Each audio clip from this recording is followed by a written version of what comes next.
When Apple's CEO Steve Jobs announced the iPad in January, opinion was divided as to whether or not it was going to be any good.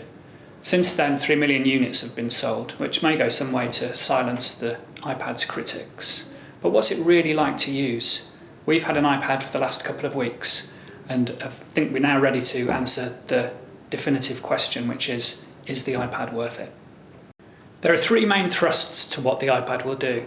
The first is web access, and we have to declare this to be absolutely stunning.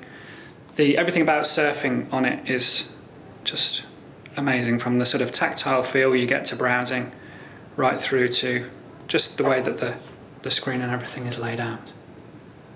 This kind of web browsing experience just isn't available anywhere else. The second part of the iPad is all about entertainment. Obviously you've got all of the usual iPad functions like MP3 playing and movie watching. The main problem that it's got as an entertainment device is that it hasn't got a widescreen screen. So as you can see, playing a full cinema aspect movie means that you've got black bars around the top and the bottom. Whether this is going to be a problem to you really is pretty much down to how much time you're going to spend watching movies compared to how much time you're going to spend browsing the web. Last up is the apps.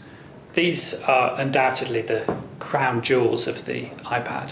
The fact that it shares an operating system with the iPhone means there's already thousands out there, and means that you can make your iPad do anything you want. Although its 9-inch screen does mean that it's not perhaps brilliant at playing movies, it does make it a nice size to hold. It is very portable compared to a netbook or something. It's very slim, it's very light, and has a surprisingly adequate keyboard. It's just a great size to hold and use. The other thing that's worthy of note is the battery life. Apple have quoted that it's 10 hours, and it is. It just seems to last ages and ages and ages. There's a little number up here. On rival devices, you can almost sit and watch that tick down. With the iPad, you'll get bored waiting for it to change. The lack of Adobe Flash is, though, in our minds, a bit of a big omission. Although Apple argue that the future is going to be bright without Flash, at the moment it seems like there are some important sites that don't work on the iPad, specifically sites like the BBC, whose iPlayer in a web browser relies quite heavily on Flash, and so that's a bit of a big gap in the device's capabilities. It's in its ease of use that the iPad really comes together. Doing anything on the device is an absolute pleasure, from browsing the web to browsing through photos. The interface is just brilliant. Apple call it magical. It's not really magical, it's just extremely clever software engineering, and you have to tip your hat to Apple for what they've done with the device. It's just absolutely fantastic. And so, unfortunately, we've got to come to the price. At £429, there's no denying that this is an expensive piece of kit.